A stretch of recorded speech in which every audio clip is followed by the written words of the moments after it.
Good evening all, and welcome back to Untold Fears. Tonight, we venture into the wilderness of Oregon, where hunters seeking game found themselves stalked by something far more sinister. These are 10 true accounts from men and women who entered the dense forests of the Pacific Northwest and encountered horrors they never expected. Some stumbled upon scenes that still haunt law enforcement. Others heard voices that should not have existed. A few discovered that when you wandered deep enough into the woods, you might find things that were never meant to be found. These are not legends or folklore. These are real experiences from real people who barely made it out to tell their stories. If you are new here, make sure to subscribe to Untold Fears for daily true horror content that will keep you up at night. Hit that notification bell so you never miss when the darkness calls. Now, let us step into the shadows of the Oregon wilderness, where civilization ends and terror begins. I have been hunting elk in Oregon since I was 12 years old. My father taught me everything about tracking, field dressing, and wilderness survival before I ever fired my first shot. By the time I turned 23, I had taken more than a dozen elk across various units throughout the state. I knew the Cascade Range like the back of my hand, or at least I thought I did. What happened during the 2019 rifle season changed everything I thought I knew about those mountains, and made me question whether some parts of the wilderness should simply be left alone. It was early November when my younger brother Cole and I loaded up my truck and headed east toward the Mount Hood National Forest. We had drawn tags for the Cascade Unit, an area known for producing quality bulls if you were willing to hike deep enough into the backcountry. The forecast called for cold, clear weather throughout the week, perfect conditions for elk hunting. We left Portland before dawn on a Wednesday morning, driving through the darkness as the city lights faded behind us and the silhouette of Mount Hood emerged against the pre-dawn sky. We arrived at the trailhead around 7 in the morning. The parking area was empty except for one older model pickup truck with California plates. That was not unusual. Plenty of out-of-state hunters came to Oregon for elk, and we preferred having fewer people in the woods anyway. We geared up, loaded our packs with enough supplies for 3 days, and started hiking toward a ridge system about 6 miles in where we had seen elk sign during a scouting trip in September. The first day passed without incident. We covered good ground, glassed several basins, and found fresh rubs and wallows that indicated bulls were in the area. By evening, we had set up camp in a small clearing surrounded by old-growth Douglas fir. We ate freeze-dried meals, talked about our strategy for the next morning, and fell asleep to the sound of a distant elk bugling somewhere in the darkness. Everything felt right. Everything felt normal. The second day started before sunrise. We left camp in the dark, hiking by headlamp, toward a saddle that overlooked a drainage where we had heard bugles the night before. The air was cold and still, and our breath formed clouds in the beam of our lights. We reached the saddle just as the sky began to lighten and found a good vantage point behind a cluster of rocks.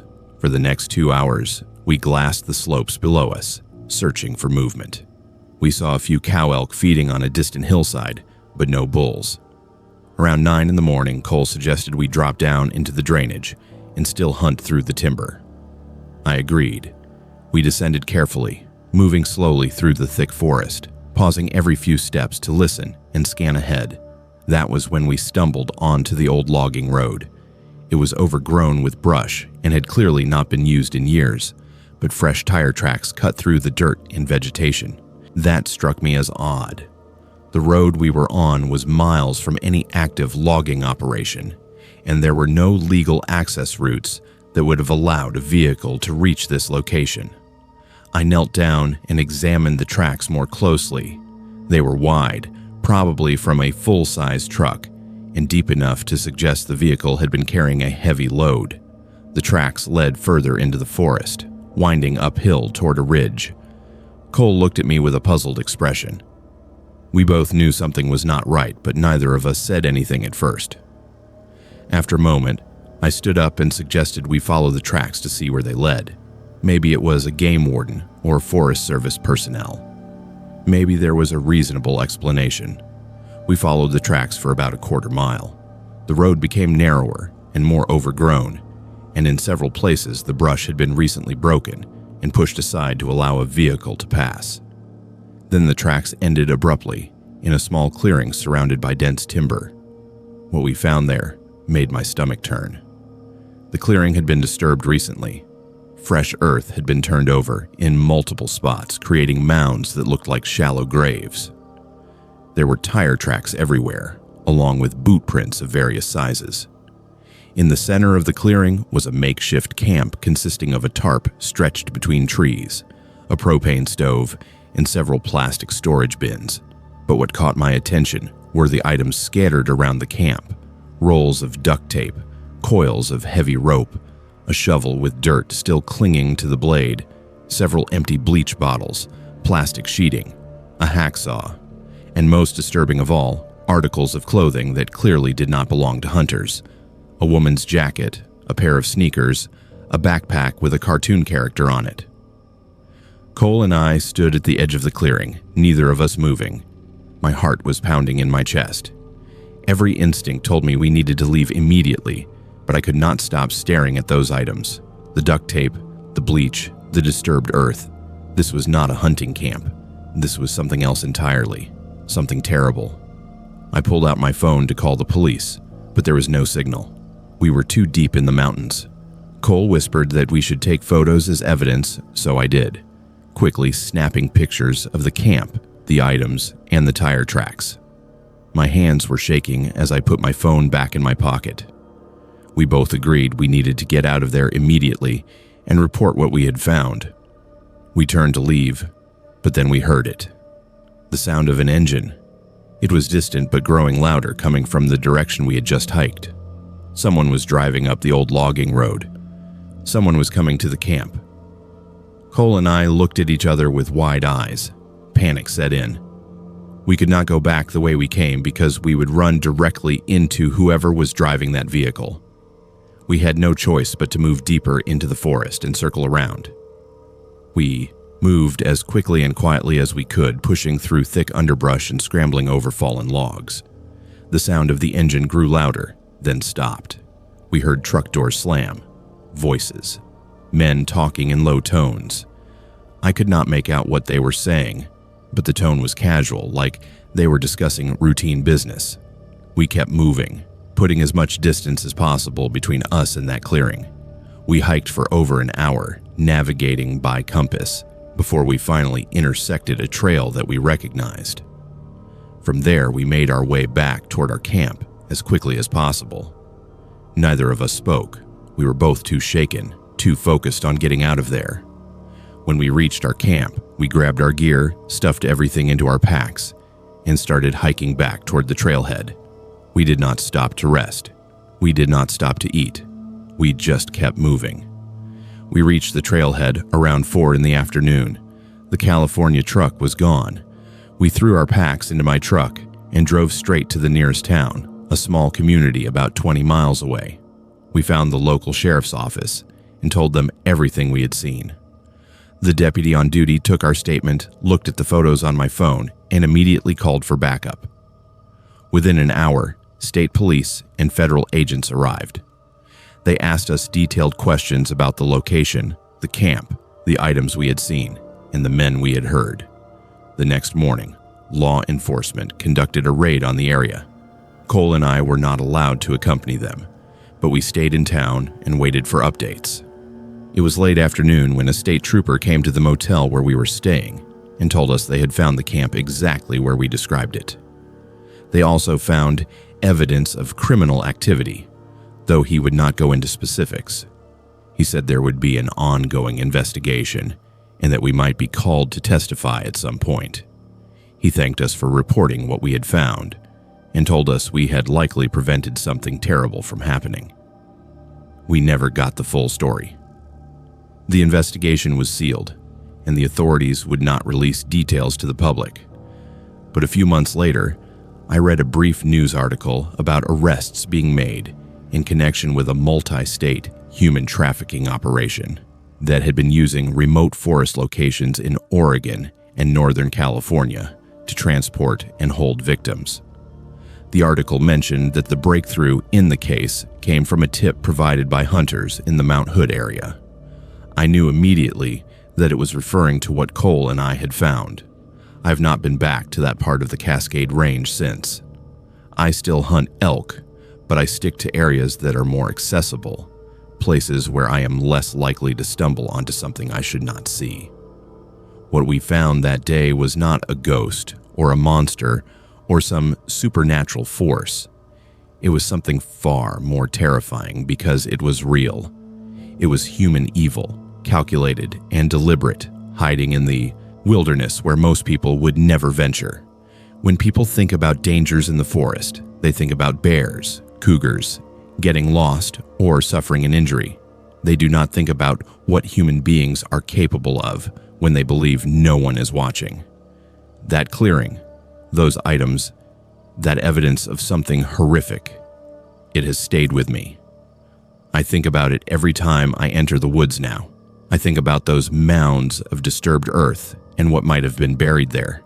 I think about the woman's jacket and the backpack with the cartoon character and who they belong to.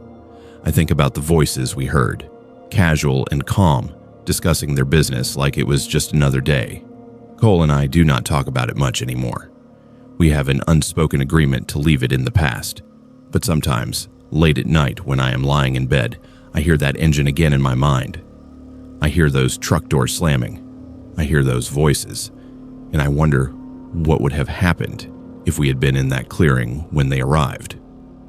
I wonder if we would have made it out. I wonder if anyone would have ever found us. Those are the thoughts that keep me up at night, far more than any campfire story or legend ever could. The wilderness is vast and indifferent. It does not care about your intentions or your safety. And sometimes, the most dangerous thing you will encounter out there is not an animal or the elements. Sometimes it is another human being, someone who has chosen that remote location precisely because they believe they are beyond the reach of law and consequences. That is the real horror.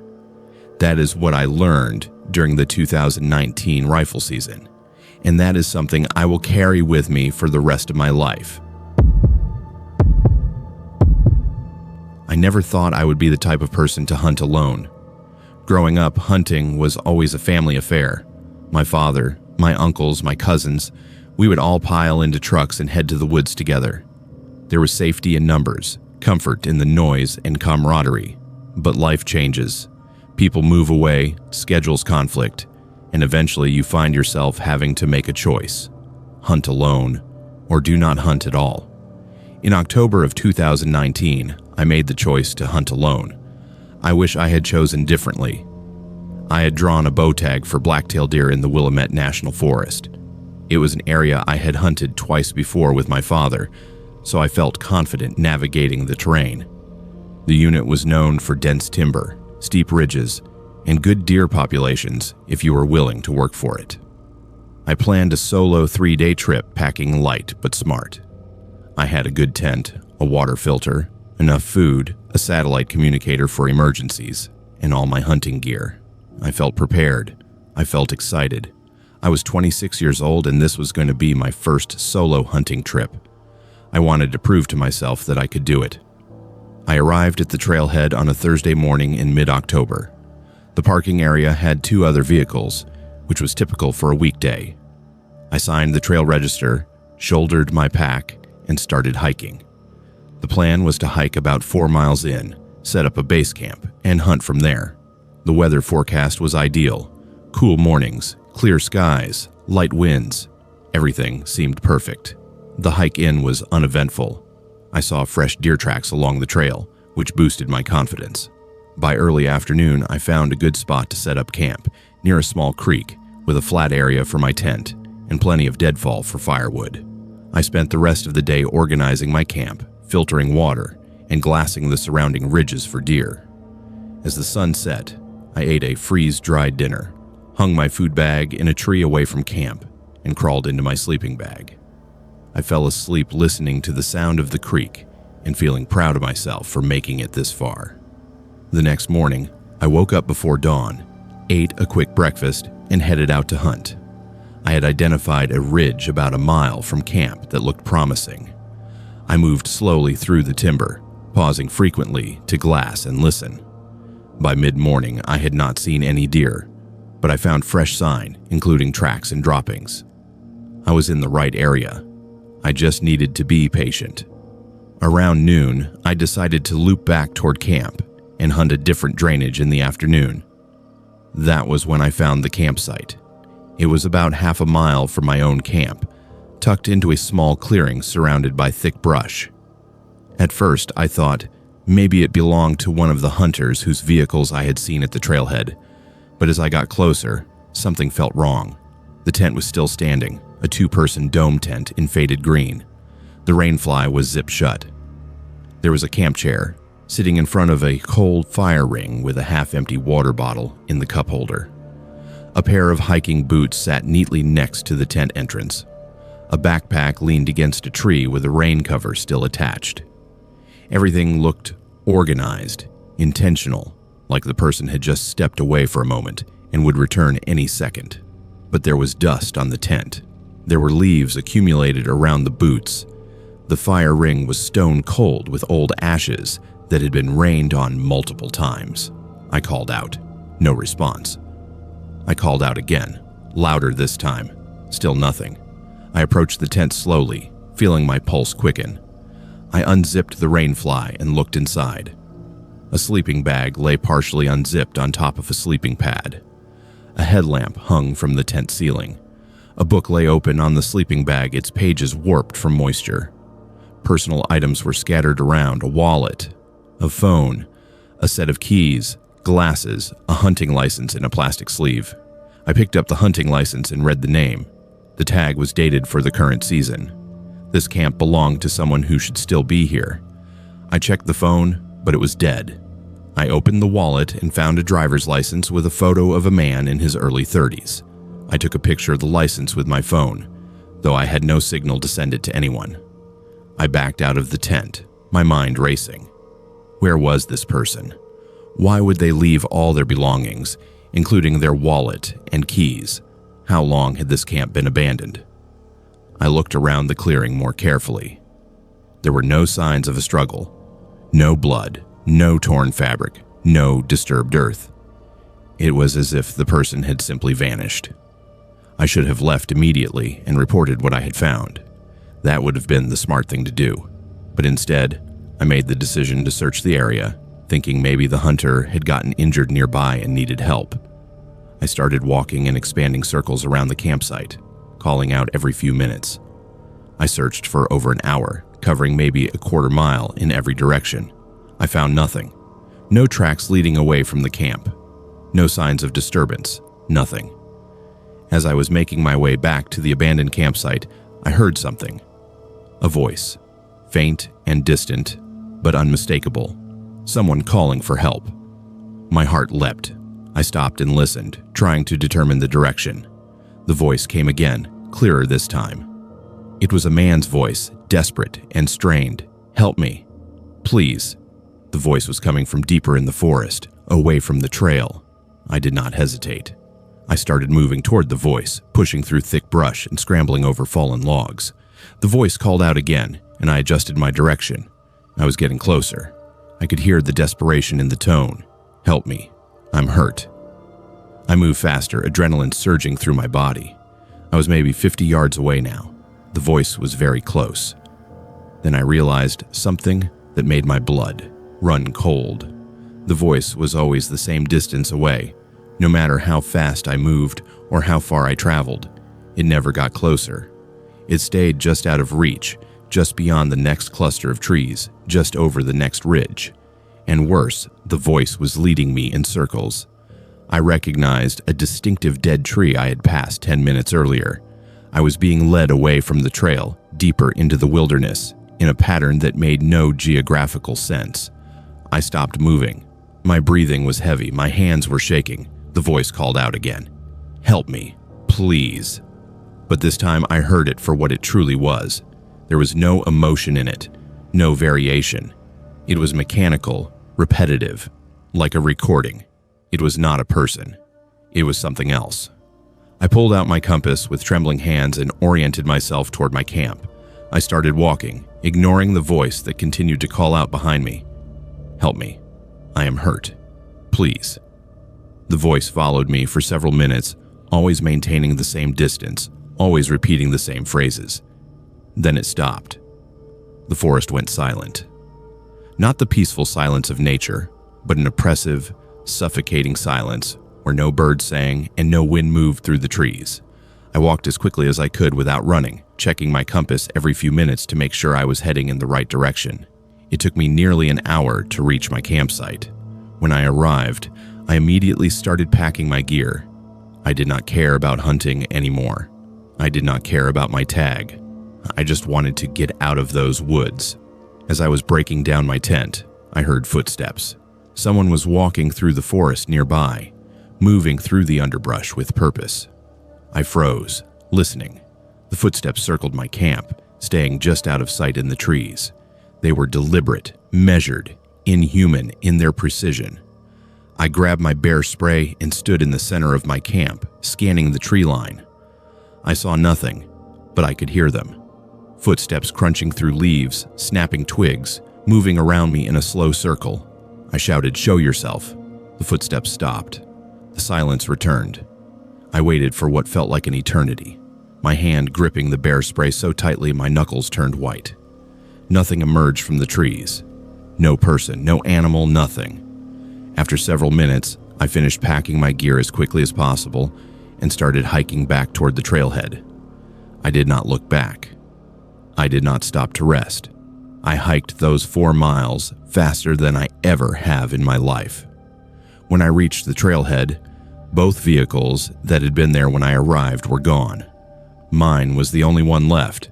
I threw my pack in the truck, got in, and locked the doors. I sat there for several minutes, trying to calm down, trying to process what had happened. Then I drove to the nearest town and found the sheriff's office. I told them everything. The abandoned campsite, the voice, the footsteps. I showed them the photo of the driver's license I had taken. The deputy listened carefully, took notes, and said they would send someone to investigate.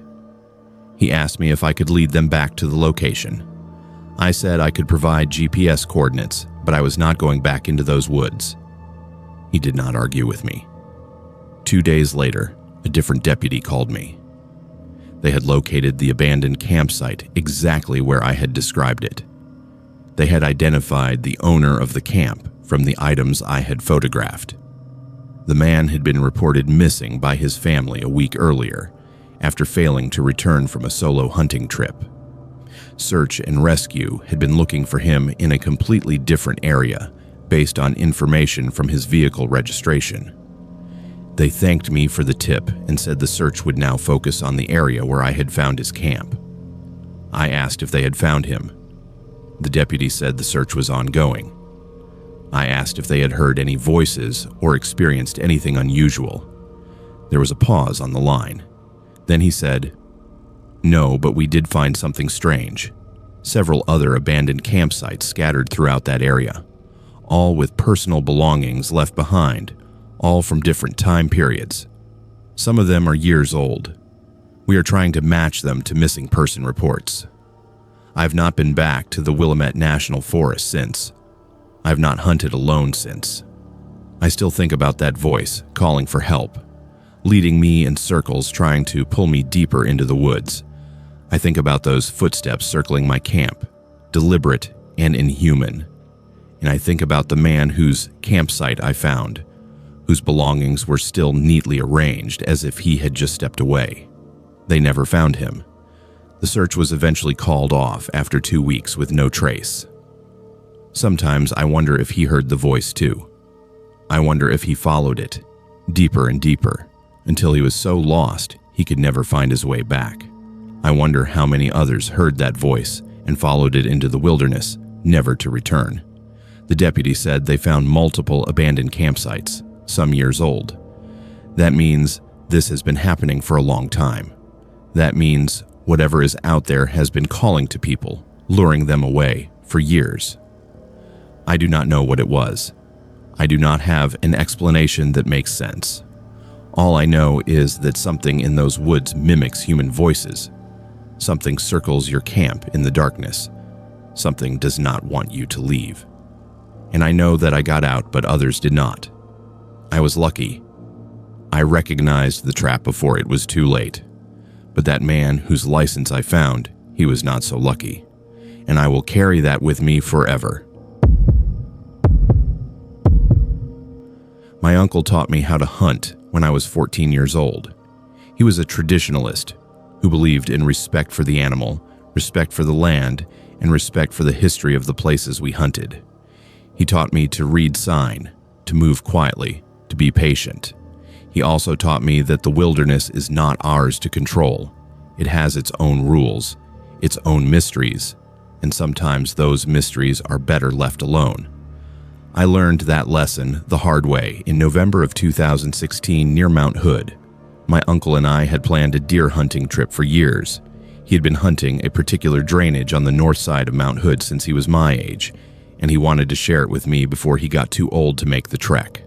I was 21 at the time, physically fit, and eager to experience the area he had talked about for so long. We planned a 4-day trip during rifle season, packing in on foot to avoid the crowds that congregated near the roads. We started our hike early on a Monday morning in mid-November. The weather was cold but clear, with a fresh dusting of snow on the ground that made tracking easier. My uncle moved through the forest with the confidence of someone who had walked these trails hundreds of times. He pointed out landmarks, told stories about past hunts, and shared his knowledge of the area. I listened and learned, grateful for the experience. We set up camp in a small basin about 5 miles from the trailhead. The location was perfect, protected from the wind near a small spring with good access to several ridges where deer like to bed. We spent the first afternoon glassing and familiarizing ourselves with the terrain. As the sun set, we cooked dinner over a small fire and talked about our plan for the next morning. Everything felt right. Everything felt normal. The next day we woke before dawn and split up to cover more ground. My uncle headed west toward a series of benches where he had taken deer before. I headed east toward a ridge that overlooked a clear cut. We agreed to meet back at camp by early afternoon. I spent the morning moving slowly through the timber, stopping frequently to glass and listen. I saw several does and a small buck, but nothing I wanted to shoot. By noon, I was ready to head back to camp. That was when I found the first carving. It was on a large Douglas fir about 10 yards off the trail. Someone had used a knife or chisel to carve a symbol into the bark. It was not a simple initial or date. It was an intricate design, almost geometric, with lines that intersected in ways that hurt to look at. The carving was fresh. The exposed wood was still light-colored, indicating it had been done recently, maybe within the last few days. I stood there staring at it, trying to make sense of what I was seeing. It looked almost like a language, but not one I recognized. I took a photo with my phone, though I had no signal to send it to anyone. Then I continued walking, thinking maybe it was just some hiker's art project or a geocaching marker. 50 yards later, I found another carving. This one was on a hemlock, similar in style but different in design. Then another on a cedar, then another on a fir. They were everywhere, all along the trail, all fresh, all carved with the same deliberate precision. Someone had spent hours, maybe days, carving these symbols into dozens of trees throughout the forest. I started feeling uneasy. This was not normal. This was not a harmless art project. There was something intentional and obsessive about it, something that made my skin crawl. I decided to head back to camp and tell my uncle what I had found. But then I found the animals. The first was a doe, maybe 50 yards off the trail in a small clearing. She was dead, but not from a gunshot or predator attack. She had been arranged. Her legs were positioned at unnatural angles, forming a pattern. Her head was twisted backward. Her organs had been removed and placed in a circle around her body. I stood at the edge of the clearing, frozen, staring at the scene. This was not natural. This was not poaching. This was something else entirely. I heard a sound behind me and spun around, my rifle coming up instinctively. Nothing was there, just trees and shadows, but I felt eyes on me. I felt watched. I backed away from the clearing and started walking quickly toward camp, no longer caring about being quiet or careful. I just wanted to get away from that place. That was when I found the second arrangement. A coyote and a raccoon, both dead, both positioned in another pattern. Then a third arrangement with birds, then a fourth with a young deer. They were everywhere, scattered throughout the forest, all arranged in ritualistic patterns that made no sense but felt deeply wrong. I started running. I crashed through the underbrush, leaping over logs, sliding down slopes. I did not care about making noise anymore. I just needed to get back to camp. I needed to tell my uncle I needed to get out of these woods. I burst into camp, breathing hard, my heart pounding.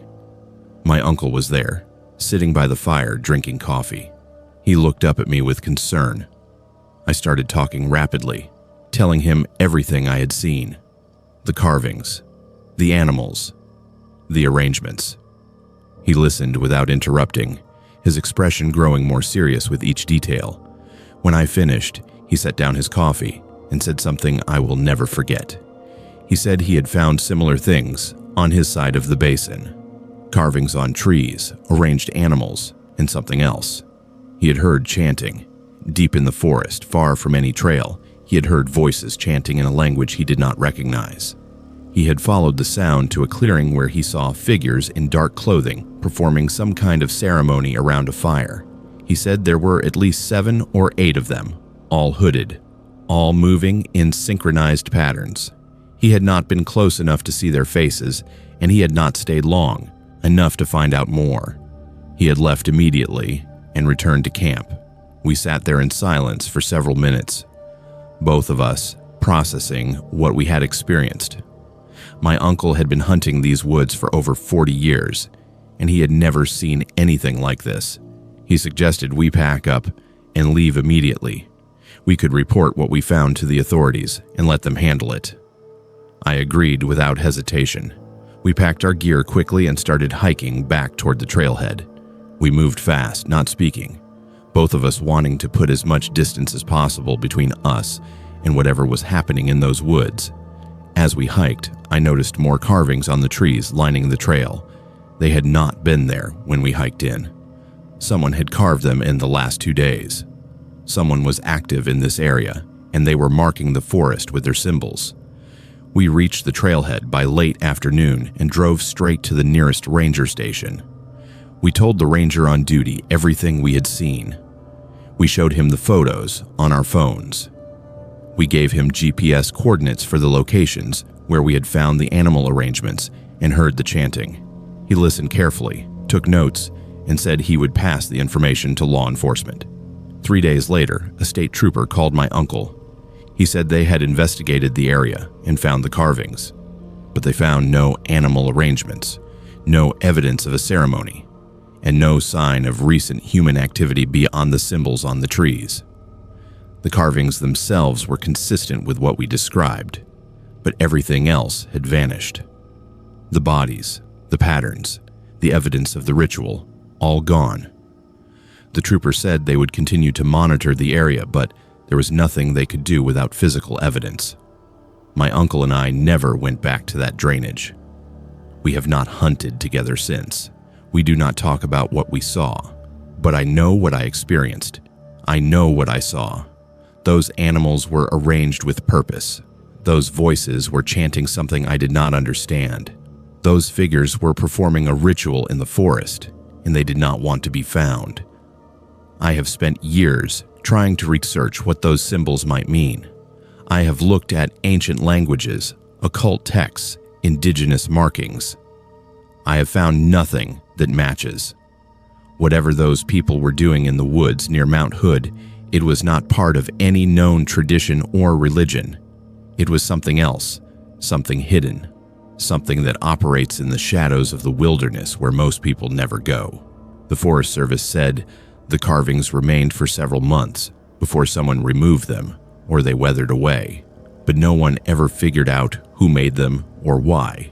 No other hikers or hunters reported similar findings.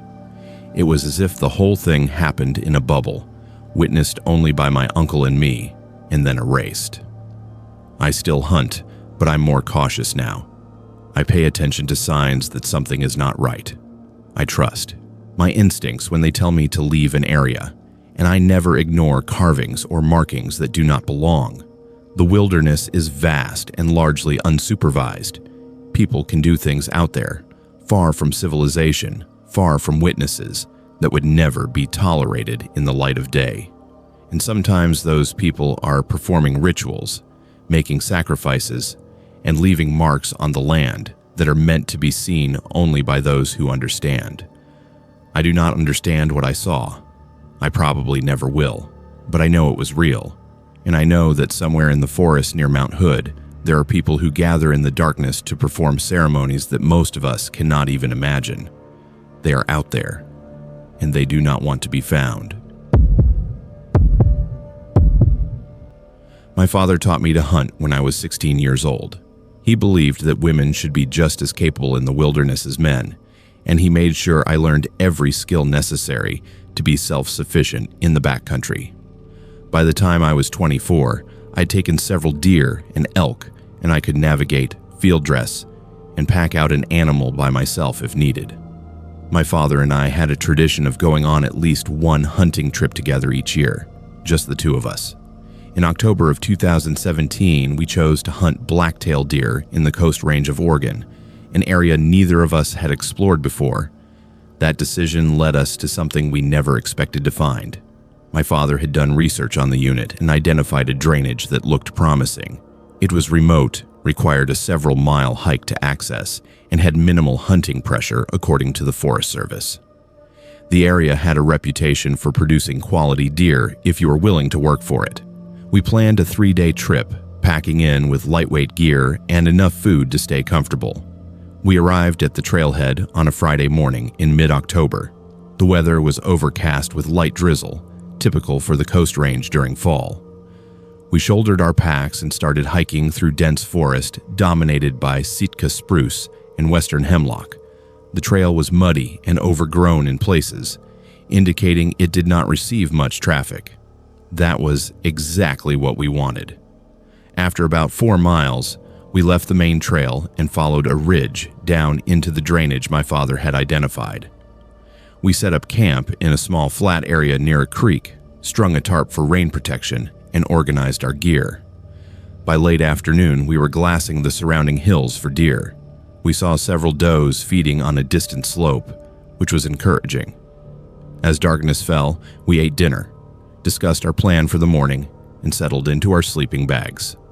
The sound of rain on the tarp was soothing, and I fell asleep feeling content.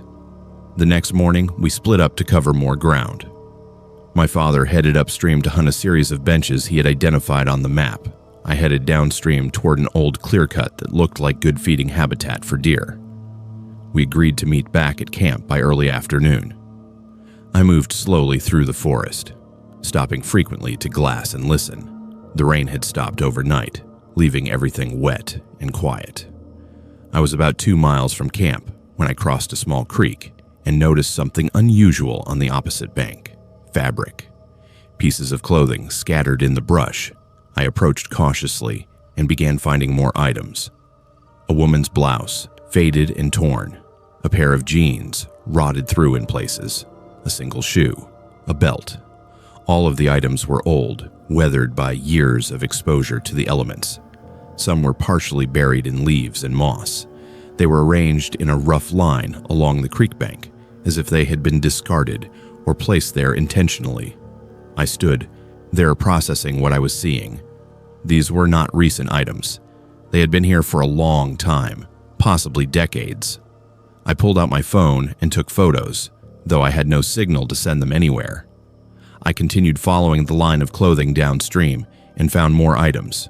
Another shoe, a jacket, a scarf, a backpack, so deteriorated I could barely identify what it was. Then I found the wallet. It was leather, completely dried out and cracked, but still intact. I opened it carefully and found a driver's license inside, protected by a plastic sleeve. The license was from the 1980s. The photo showed a young woman, maybe in her early 20s, with dark hair and a bright smile. Her name was visible on the license, Rebecca Ann Hartley. The address was from a town about 50 miles away. My hands were shaking as I took photos of the license. Something about finding these items felt wrong, like I had stumbled onto a crime scene that had been forgotten by time. I knew I needed to report this to authorities, but first I wanted to search the area more thoroughly to see if there was anything else.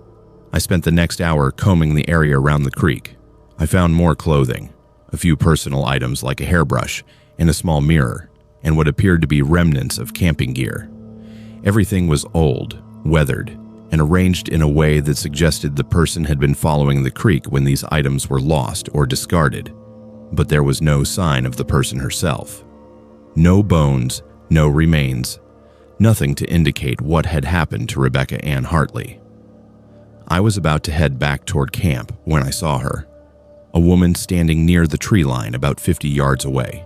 She was wearing clothing from a different era, dated and out of place in the modern wilderness. She had dark hair. She was staring directly at me. My breath caught in my throat. I stood completely still, unable to move, unable to look away. The woman did not move either. She just stood there, watching me with an expression I could not read. There was something wrong about her. Something not quite right. The way she stood, the way she looked. It was like she was not entirely there, like she was an image projected onto the forest rather than a physical person. I blinked and she was gone. Not walked away, not moved behind a tree, just gone, vanished. I stood there for several minutes, scanning the tree line, looking for any sign of movement. There was nothing. The forest was silent except for the distant sound of the creek. I did not wait any longer. I turned and started walking quickly back toward camp, checking over my shoulder every few steps. My heart was pounding, my mind was racing. Had I just seen a ghost? Had I imagined it? Was my brain playing tricks on me after finding those items and realizing they belonged to someone who had disappeared decades ago? I reached camp before my father returned.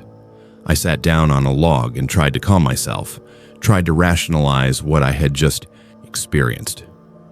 But I could not shake the image of that woman standing at the tree line, staring at me with that unreadable expression. When my father returned an hour later, I told him everything. The clothing, the license, the woman I had seen. He listened without interrupting, his expression growing more serious with each detail. When I finished, he was quiet for a moment. Then he said we needed to report this immediately and that we should probably leave the area. We packed up our camp and hiked back to the trailhead.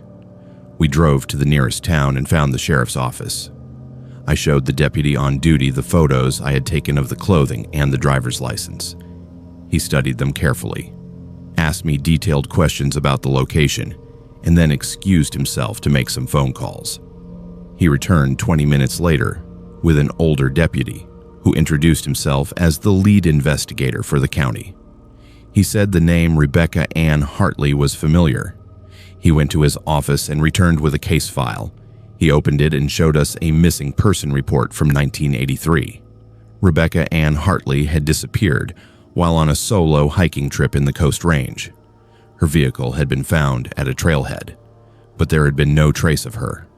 The case had been investigated thoroughly at the time, but no evidence was ever found.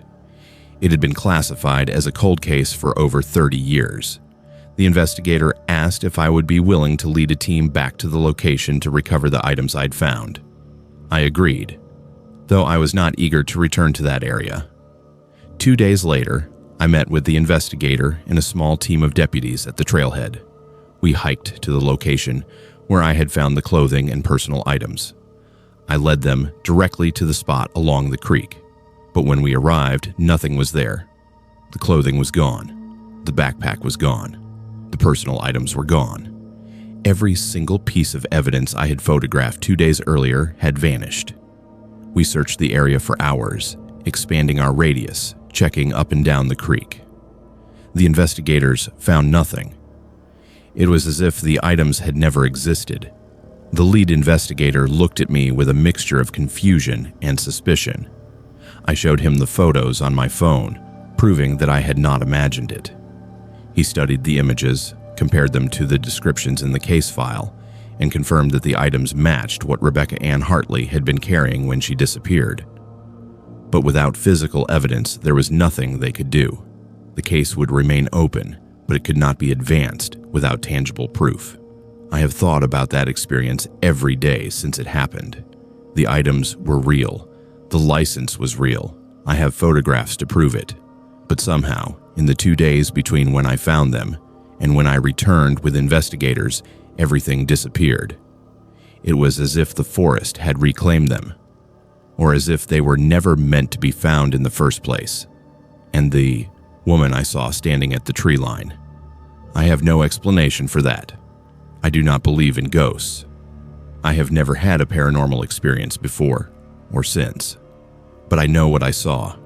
I saw a woman wearing clothing from the 1980s, standing in the forest, staring at me and then vanishing without a trace. I saw Rebecca Ann Hartley. I'm certain of it. My father and I have not hunted in the Coast Range since. We have not talked much about what happened. I think he believes me, but I also think he does not know what to make of it. Neither do I. All I know is that I found evidence of a woman who disappeared over 30 years ago, and then that evidence vanished before it could be documented. And I saw her, standing in the forest, watching me, as if she wanted someone to know she had been there, as if she wanted someone to remember her. The case file for Rebecca Ann Hartley remains open. The investigator told me later that the items I photographed were consistent with what she had been carrying, including the specific brand of backpack and the description of clothing her family had provided in 1983. But without physical evidence, the case cannot move forward.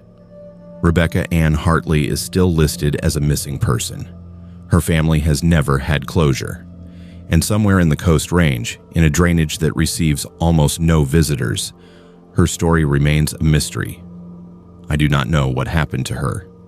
I do not know why those items appeared when they did, or why they disappeared before they could be recovered. I do not know if what I saw was real or some trick of the mind brought on by finding her belongings. All I know is that, for a brief moment, the wilderness revealed a secret it had kept for decades, and then it took that secret back, leaving me with nothing but photographs and memories that no one can explain. I grew up in Southern Oregon and started hunting with my grandfather when I was 8 years old. He taught me to respect the land, to be self-sufficient, and to always be aware of my surroundings.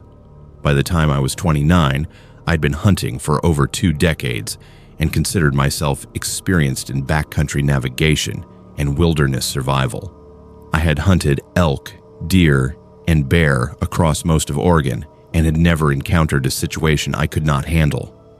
That confidence nearly got me killed in September of 2020 when I went bear hunting in the Malheur National Forest with 2 of my closest friends. My friends Marcus and Derek had both drawn bear tags for Eastern Oregon. I already had a tag from an earlier hunt, so I was going along to help them fill theirs. We planned a 5-day trip deep into the Malheur, an area known for healthy black bear populations and rugged remote terrain. The 3 of us had hunted together for years and worked well as a team. We trusted each other completely, which made what happened even more terrifying. We left on a Tuesday morning in mid-September, driving nearly 4 hours to reach the trailhead. The area we planned to hunt was accessible only by foot, requiring an 8-mile hike through dense forest and across several ridges. We started hiking around noon, moving at a steady pace with heavy packs loaded with camping gear, food, and hunting equipment. The weather was perfect. Cool temperatures, clear skies, and a light breeze that would help mask our scent while hunting. We reached our planned camping location by late afternoon and set up in a small meadow surrounded by thick timber. The area showed good sign: fresh bear tracks along a nearby creek, scat on the trails, and claw marks on several trees. We spent the evening glassing the surrounding hillsides and discussing our strategy for the next few days. As darkness fell, we cooked dinner over a small fire and settled into our tents. Everything felt normal. Everything felt safe. The next morning, we woke before dawn and split up to cover more ground. Marcus headed north toward a series of berry patches we had identified on our maps. Derek went east toward a drainage that looked promising. I headed west toward a ridge that overlooked several basins. We agreed to meet back at camp by mid-afternoon and to use our radios to stay in contact. I spent the morning moving slowly through the forest, stopping frequently to glass and listen for bears. I saw several deer and a few elk, but no bears. By late morning, I was several miles from camp, working my way along a ridge when I heard something that made me stop. Gunfire. But not the methodical, spaced-out shots of hunters. This was rapid, automatic fire, multiple weapons, dozens of rounds being fired in quick succession. I dropped to the ground instinctively and pulled out my radio. I called Marcus and Derek, keeping my voice low. Neither responded. I tried again. Still nothing. The gunfire continued for another 30 seconds, then stopped. The forest went silent. My heart was pounding. I knew what automatic gunfire sounded like, and I knew it was not legal for hunting. Something was very wrong. I stayed low and started moving carefully toward the direction the shots had come from. I know that sounds stupid. I should have gone the opposite direction, but my friends were out there somewhere, and I needed to make sure they were not in danger. I moved slowly, using every bit of cover I could find, pausing frequently to listen. After about 20 minutes of careful movement, I smelled it. Marijuana, strong and unmistakable. Then I saw the grow operation. It was in a small clearing about 200 yards ahead of me, hidden in a natural depression surrounded by dense trees. There were dozens of plants, maybe over 100, all tall and mature. There were irrigation lines running from a nearby creek. There were tarps, fertilizer bags, camping equipment, and several people moving around the site. I pulled out my binoculars and glassed the area carefully. I counted at least 5 men, all armed. 2 had what looked like AR-15 style rifles. Another had a shotgun. I could not see what the others were carrying, but everyone was armed. They were moving around the plants, tending to them, harvesting some of the larger ones. They were talking casually, laughing, completely comfortable in their illegal operation. I realized the gunfire I had heard was probably them shooting at something, maybe target practice or scaring off an animal, but the fact that they were that heavily armed and that comfortable using automatic weapons in the middle of the forest told me these were not casual growers. This was organized, professional, and extremely dangerous. I started backing away slowly, keeping my eyes on the clearing. That was when I heard a voice behind me, "Do not move." I froze. I did not turn around. I did not reach for my rifle. I just stood there, hands visible, trying to stay calm. The voice said it again, "Do not move. Turn around slowly." I turned. There was a man standing about 15 feet away, pointing a pistol at my chest. He was in his 30s, wearing camouflage, with a radio clipped to his belt. He looked angry and scared, which was a bad combination. He asked what I was doing there. I told him the truth. I said I was bear hunting, that I had heard gunshots and was checking to make sure my friends were okay. He did not believe me. He accused me of being a cop or a federal agent. I showed him my hunting license, my bear tag, my rifle. I kept my voice calm and steady. I told him I did not care what he was doing, that I just wanted to get back to my camp and leave the area. He studied me for a long moment, his pistol never wavering. Then he pulled out his radio and called someone. I heard him describe me and ask for instructions. The response was garbled, but I heard enough to know it was not good. The voice on the radio told him to bring me to the clearing. My stomach dropped. I knew if I went to that clearing, I might not leave. I had seen their operation. I could identify their location. I was a liability. The man gestured with his pistol for me to start walking toward the clearing.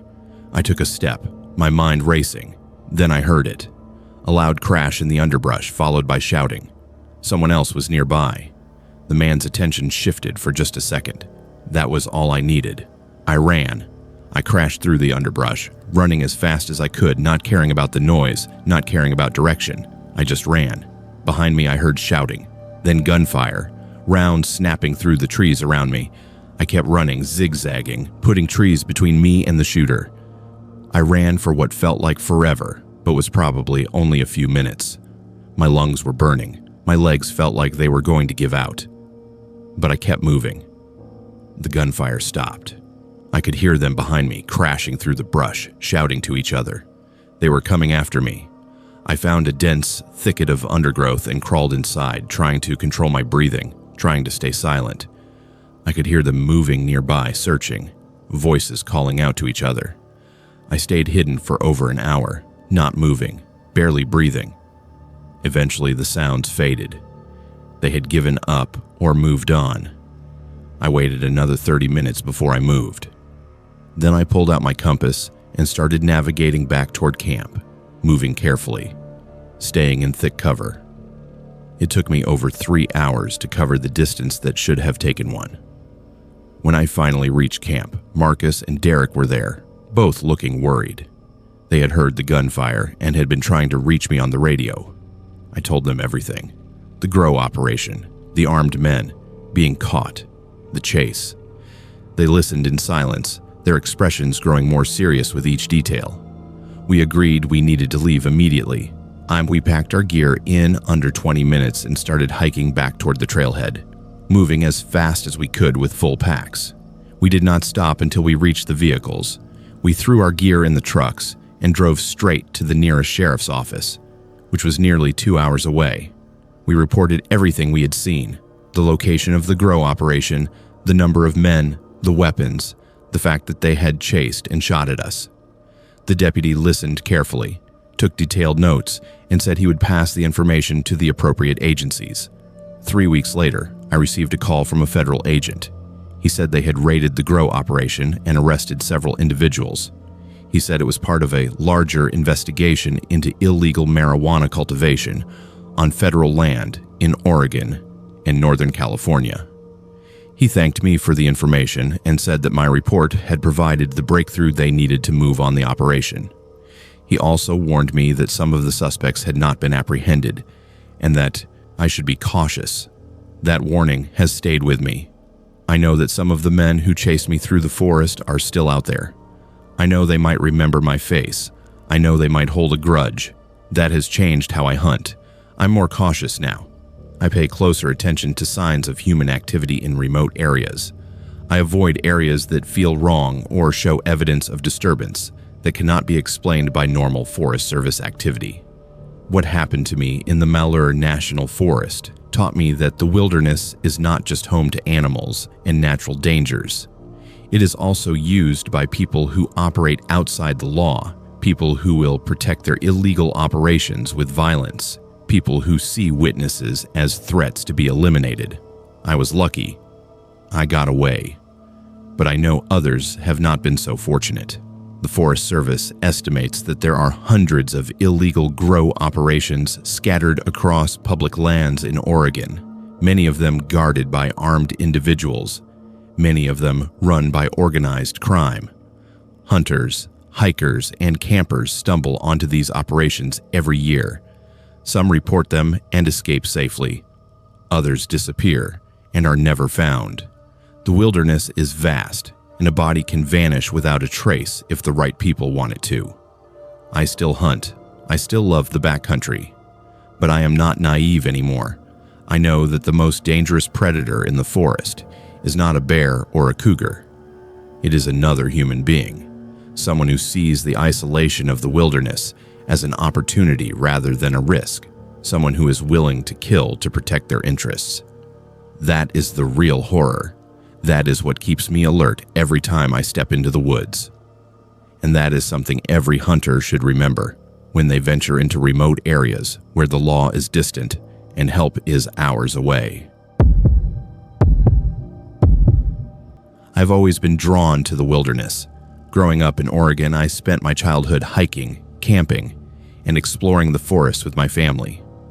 By the time I was 25, I had logged hundreds of miles on trails throughout the state and felt confident in my ability to navigate and survive in the backcountry. In the fall of 2018, my boyfriend Tyler and I planned a hunting trip to the Rogue River area in southern Oregon.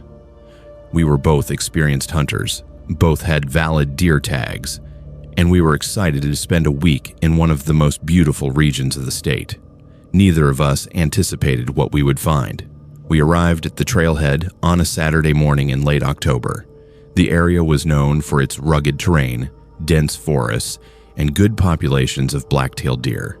We had studied maps, identified potential camping locations, and prepared for a week of backcountry hunting. The weather forecast was favorable, and we had all the gear we needed. Everything seemed perfect.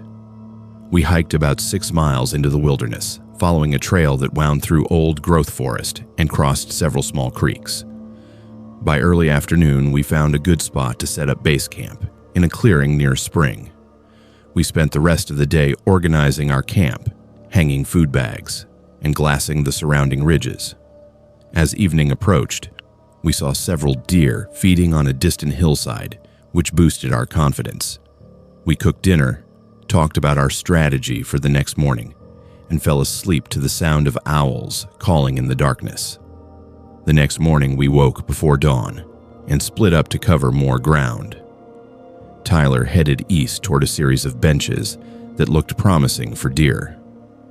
I headed west toward a ridge that overlooked several basins. We agreed to stay in radio contact and meet back at camp by mid-afternoon. I spent the morning moving slowly through the timber, stopping frequently to glass and listen. I saw fresh deer tracks and droppings, but no deer. By late morning, I decided to loop back toward camp and hunt a different area in the afternoon. I was about 3 miles from camp when I saw it. A vehicle, parked on what appeared to be an old logging road that I had not noticed on any of our maps. It was a white pickup truck, maybe 10 or 15 years old, sitting in the middle of the overgrown road with the driver's door wide open. The engine was running. I could hear it idling from 50 yards away. I approached cautiously, my hand on my bear spray. I called out. No response. I called out again, louder. Still nothing. I moved closer and saw that the keys were in the ignition. The radio was on, playing country music at low volume. There was a coffee cup in the center console, still steaming. A jacket lay across the passenger seat. A hunting rifle rested in a gun rack in the back window. Personal items were scattered throughout the cab: sunglasses, a wallet, a phone charging in the cigarette lighter, a hunting license visible on the dashboard. Everything about the scene suggested the driver had just stepped away for a moment and would return any second. But the door had been open long enough for leaves to blow inside and accumulate on the floor mats. The battery icon on the phone showed it was nearly dead despite being plugged in, suggesting the vehicle had been running for many hours. And there was something else. Something that made my stomach turn. A smell. Faint but unmistakable. Copper. Blood. I looked around the vehicle more carefully. There were smears on the door frame. Dark reddish-brown smears that looked like someone had grabbed the door with bloody hands. I saw drops on the ground near the driver's side, leading away from the vehicle into the forest. Not a lot of blood. Not enough to suggest a fatal injury, but enough to indicate someone had been hurt. I pulled out my radio and called Tyler. I told him what I had found and gave him my location. He said he would head toward me immediately. While I waited, I examined the area more carefully. The blood trail led into the forest, away from the road, toward a steep hillside covered in dense brush. I followed it for about 20 yards. The drops became more sporadic, harder to follow. Then they stopped entirely. I called out, hoping the driver was nearby and injured. No response. Just silence. Tyler arrived about 45 minutes later. I showed him everything: the running vehicle, the open door, the personal items, the blood. He examined the scene carefully, his expression growing more concerned. He said we needed to report this immediately and that we should not touch anything. I agreed. But before we left, Tyler noticed something I had missed. There were scratches on the side of the truck. deep gouges in the paint, running along the passenger side doors and bed. They looked like they had been made by something with claws, bear claws maybe, but the pattern was wrong, too deliberate, too evenly spaced. We hiked back to camp quickly, grabbed our satellite communicator, and sent an emergency message to search and rescue. We provided GPS coordinates for the vehicle and a detailed description of what we had found. The response came back within an hour. Stay at your location. Do not return to the vehicle. A team is being dispatched. We waited at our camp for the rest of the afternoon. Neither of us felt like hunting anymore. We just sat there, talking in low voices about what we had seen, trying to make sense of it. As darkness fell, we heard something. Screaming. Distant but unmistakable. Someone screaming in pain or terror. The sound came from the direction where we had found the vehicle. Tyler and I looked at each other. He grabbed his rifle. I grabbed my bear spray. We stood at the edge of our camp, listening. The screaming continued for maybe 30 seconds, then stopped abruptly. Silence. We did not investigate. We stayed at our camp, our fire burning bright, our weapons ready. We did not sleep that night. We sat back to back, watching the darkness, listening to every sound. Around midnight, we heard something else. Movement in the forest. Something large crashing through the underbrush. It circled our camp, staying just beyond the reach of our firelight. We could hear branches snapping, leaves crunching, heavy breathing. But we never saw what it was. After what felt like hours, the sounds faded, and the forest went quiet. Dawn came slowly. When there was finally enough light to see, we packed our gear and started hiking back toward the trailhead. We did not wait for search and rescue. We just wanted to get out of there. The hike out was the longest 6 miles of my life. Every sound made us jump. Every shadow looked like a threat. But we made it to the trailhead without incident. There were 3 vehicles in the parking area. Ours, a Forest Service truck, and a sheriff's vehicle. 2 deputies and a search and rescue coordinator were waiting for us. They asked us detailed questions about what we had found. They looked at the photos Tyler had taken on his phone. They asked us about the screaming we had heard and the sounds that had circled our camp. They took notes, but did not offer any explanations. Later that afternoon, after we had given our statements and were preparing to leave, one of the deputies approached us. He said they had located the vehicle exactly where we described it. The engine had run out of gas, but was still in drive, held in place only by the emergency brake. They had found blood on the door and leading into the forest. They had found the scratches on the side. But they had found no sign of the driver. No body, no trail, nothing to indicate where the person had gone. The deputy said the vehicle was registered to a man from a nearby town who'd been reported missing by his wife that morning when he failed to return from a hunting trip. His name was Michael Chen. He was 42 years old, an experienced hunter who knew the area well. His wife said he had left early the previous morning and was supposed to be back by evening. When he did not return, she had called the authorities.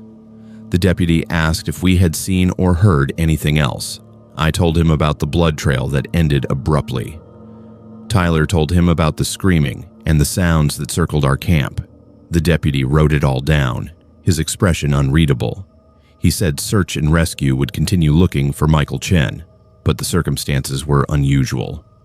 He thanked us for reporting what we found and said we would be contacted if they needed additional information. We never heard from them again. 2 weeks later, I searched online for updates about Michael Chen. I found a brief news article, "Search Suspended for Missing Hunter."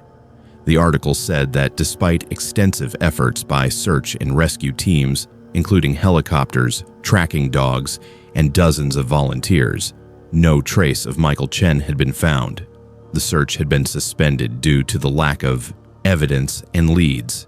His family was asking anyone with information to come forward. I have thought about that experience every day since it happened. The running vehicle with the door open, the blood, the screaming in the darkness, the sounds that circled our camp, and Michael Chen, who vanished without a trace, leaving behind only his truck and a trail of blood that led nowhere. Tyler and I have not hunted in the Rogue River area since. We have not really talked about what happened. There's nothing to say. We saw what we saw. We heard what we heard.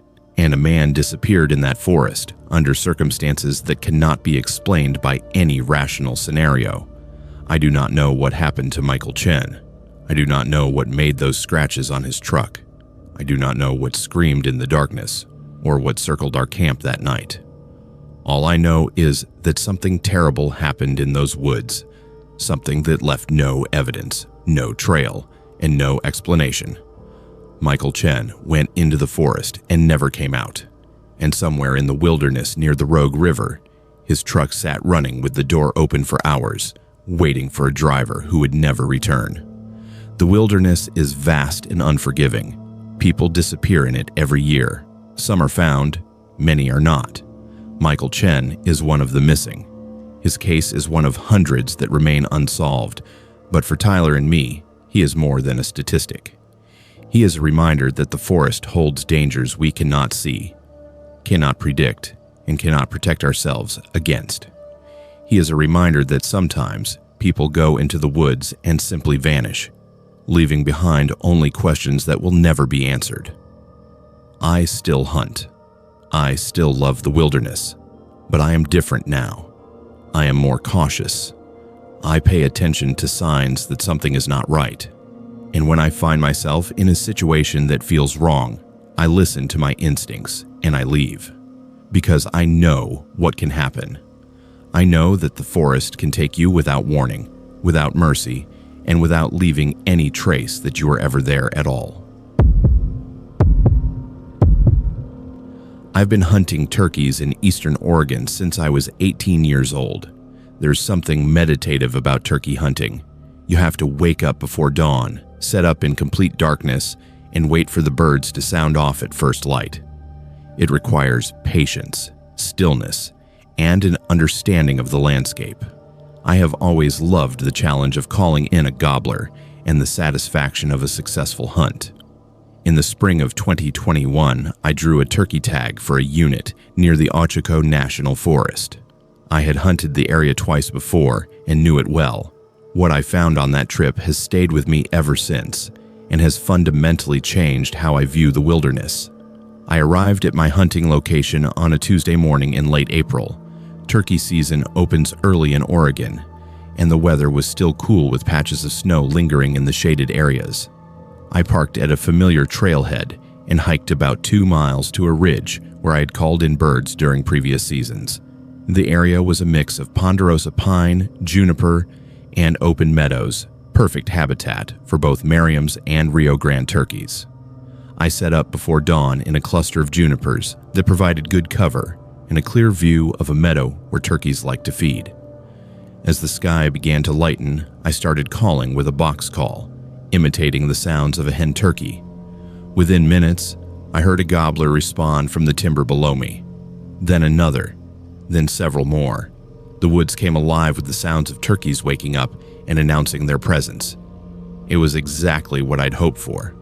I waited, calling occasionally, listening to the gobblers as they flew down from their roosts and began moving through the forest.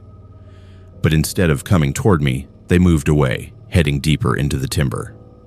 I gave them some time, then decided to relocate and try to cut them off.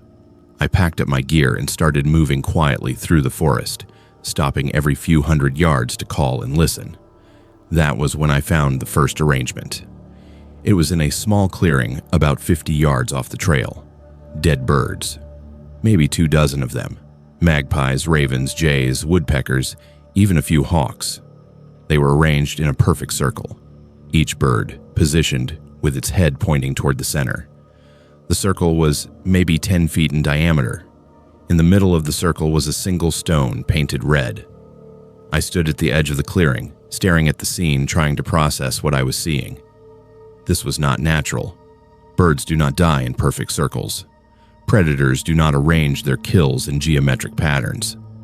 This was intentional, deliberate, and deeply unsettling.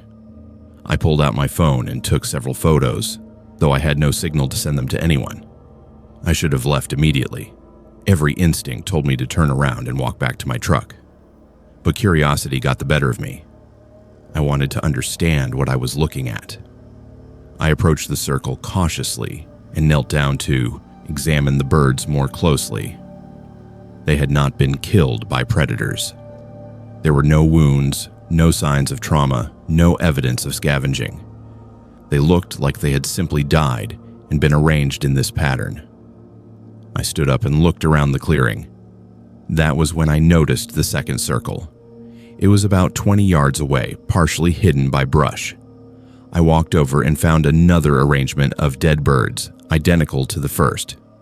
Same pattern, same stone in the center, same lack of visible cause of death.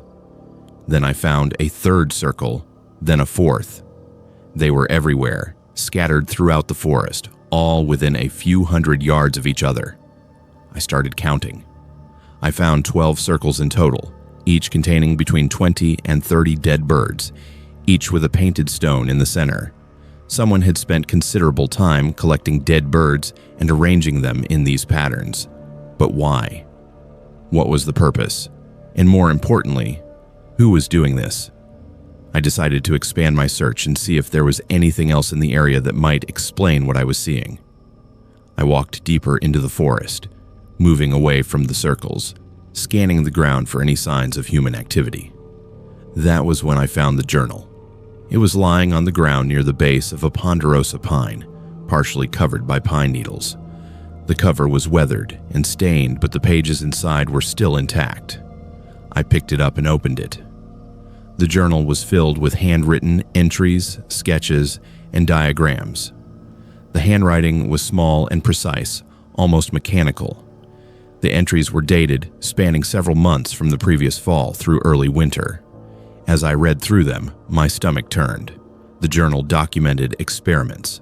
The author, who never identified themselves, was testing various methods of killing local wildlife: poisons, traps, starvation, suffocation. Each method was described in clinical detail, including observations about the animal's behavior, the time it took for them to die, and the condition of their bodies afterward. The sketches showed anatomical details, dissection notes, and diagrams of the arrangements I had just found. One entry described collecting birds that had died from ingesting a particular toxin and arranging them in circles as part of what the author called a ritual observation. Another entry described plans to expand the experiments to larger animals. There were references to specific locations in the forest, all marked with GPS coordinates. There were notes about avoiding detection and ensuring that the experiments could continue undisturbed. I stood there, holding the journal, my hands shaking. This was not just some disturbing hobby. This was systematic, calculated, and ongoing. Someone was using the Ochoko National Forest as their personal laboratory, conducting experiments on wildlife, and documenting everything with scientific precision. And they were still active. The most recent entry was dated less than 2 weeks earlier. I took photos of several pages in the journal, including the entries that described the bird arrangements and the GPS coordinates. Then I closed it and put it in my backpack. I needed to get this to the authorities. This was evidence of wildlife crimes, possibly worse. I turned and started walking quickly back toward the trail, no longer caring about turkeys or hunting. I just wanted to get out of there. As I hiked back toward my truck, I kept looking over my shoulder, half expecting to see someone following me. The forest felt different now. Every sound made me jump. Every shadow looked like a person. I reached my truck without incident, threw my gear in the back, and drove straight to the nearest wildlife office, which was about 40 miles away. I walked into the Oregon Department of Fish and Wildlife office and told the officer on duty that I had found evidence of wildlife crimes. I showed him the photos on my phone and handed him the journal.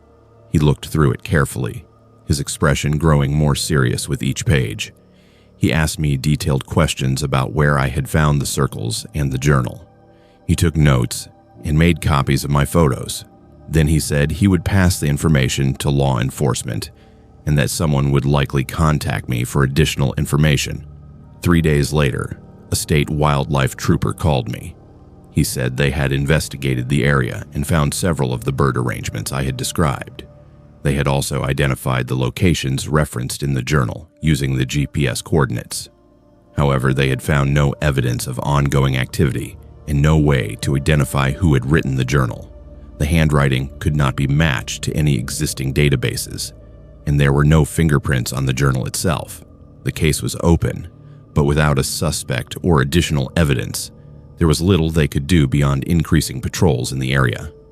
The trooper thanked me for turning in the journal and said that what I had found was one of the most disturbing cases of wildlife disturbance he had encountered in his career. He said the patterns and methods described in the journal indicated someone with significant knowledge of biology and animal behavior, possibly someone with formal training. He asked me to contact them immediately if I saw anything similar in the future. I have not hunted in the Ochoko National Forest since. I have not returned to that area at all. The thought of someone out there conducting experiments on wildlife, documenting their methods, and leaving evidence of their work scattered through the forest is too disturbing. And the fact that they were never identified or apprehended makes it worse. They are still out there. They might still be conducting their experiments. They might have moved to a different location or expanded to different subjects. I think about that journal often. The clinical tone, the detailed observations, the complete lack of empathy or remorse. Whoever wrote it saw animals as nothing more than test subjects, disposable tools for satisfying some twisted curiosity, and they felt comfortable enough in their isolation to document everything, as if they never expected to be discovered. The wilderness attracts all kinds of people. Most are there to enjoy nature, to hunt responsibly, to find peace and solitude, but some are there because the isolation allows them to engage in activities that would never be tolerated in civilized society. The vast, unsupervised expanses of public land provide the perfect laboratory for people who want to operate outside the boundaries of law and morality. What I found in the Ochoko National Forest was evidence of that darkness. Someone was using the wilderness as their private domain, conducting experiments that revealed a disturbing lack of humanity. The authorities have the journal now. They have the evidence, but they have no suspect, no leads, and no way to prevent it from happening again. That person is still out there, somewhere in the forests of eastern Oregon or beyond, continuing their work, documenting their observations, and leaving behind evidence that may never be found. I still hunt turkeys. I still love the challenge and the solitude, but I am more cautious now. I pay attention to signs that something is not right. And when I find evidence of human activity that does not belong, I report it immediately, because the wilderness is not empty. It is filled with people, some of whom have chosen to use its isolation for purposes that the rest of us cannot even imagine. And sometimes, if you're unlucky enough, you stumble onto their work and realize that the most dangerous predator in the forest is not an animal at all. My earliest memories involve hiking with my parents through the forests of Oregon. By the time I was in my 20s, I had logged hundreds of miles on trails throughout the state and felt comfortable navigating the backcountry. In 2015, at the age of 27, I drew a deer tag for the Umpqua National Forest in southwestern Oregon. I had never hunted that particular area before, but I had researched it thoroughly and was excited to explore new territory. What I encountered there has haunted me ever since and made me question whether some places hold memories that refuse to fade. I arrived at the trailhead on a Friday morning in mid-October. The weather was overcast and cool, perfect for hiking with a heavy pack. I planned to spend 4 days in the backcountry, hunting from a base camp location I had identified on my maps. The area was remote, requiring a 5-mile hike to reach, which meant minimal hunting pressure and better opportunities for seeing deer. The hike in was pleasant. The trail wound through old-growth Douglas fir and western hemlock, crossing several small creeks and climbing gradually toward a ridge system. I saw fresh deer tracks along the trail and heard elk bugling in the distance. Everything indicated that I had chosen a good area. By early afternoon, I reached my planned camping location, a small flat area near a spring with good visibility and access to several hunting locations. As I was setting up my tent, I noticed something unusual about 50 yards from my camp, an old tree stand. It was the kind hunters use to get elevated views for bow hunting, made of metal and wood, weathered but still standing. I walked over to examine it. The metal was rusted and the wood was rotting, indicating it had been there for many years. There were initials carved into one of the boards, DK 2003. Whoever had built this stand had done so over a decade earlier. I looked around the area and found other signs of old camping activity. A fire ring, mostly overgrown but still visible. Remnants of cord tied to trees where a food bag might have hung, and scattered in the brush, personal items, a water bottle, faded and cracked, a hunting knife in a rotted leather sheath, a compass with a broken face. All of the items were old, weathered by years of exposure to the elements. I felt uneasy. These items should not still be here. If a hunter had left them behind intentionally, they would not have left valuable gear like a knife. If they had left in a hurry, someone would have reported them missing, and search teams would have recovered their belongings. But here, everything sat, abandoned and forgotten, as if the person had simply vanished. I returned to my camp and finished setting up. As evening approached, I tried to shake the uneasy feeling, telling myself it was just old gear from a hunter who had moved on years ago. But something about the scene bothered me. The tree stand was still intact.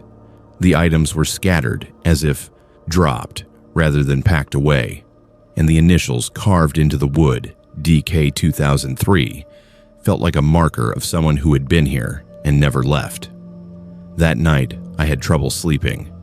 Every sound seemed amplified. Every crack of a branch or rustle of leaves made me sit up and listen. Around midnight, I heard something that made my blood run cold. My name. Someone whispered my name. Lucy. It was faint, distant, barely audible over the sound of wind in the trees. But I heard it clearly. I sat up in my tent, my heart pounding. I listened for several minutes. Silence. Then it came again. Lucy. Closer this time, clearer. I unzipped my tent and looked outside. The forest was dark, illuminated only by starlight filtering through the canopy.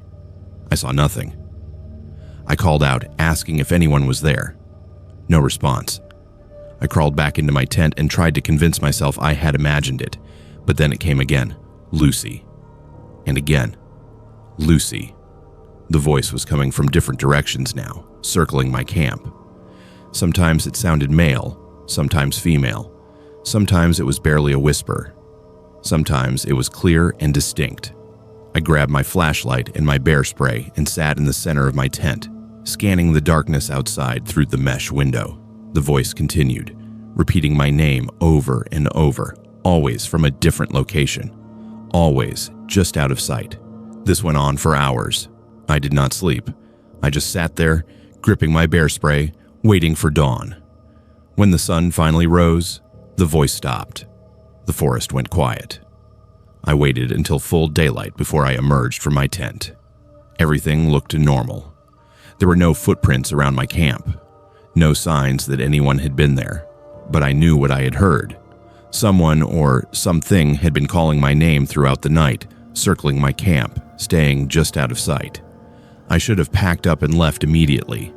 That would have been the smart decision. But I kept thinking about the tree stand, the abandoned gear, and the initials DK 2003.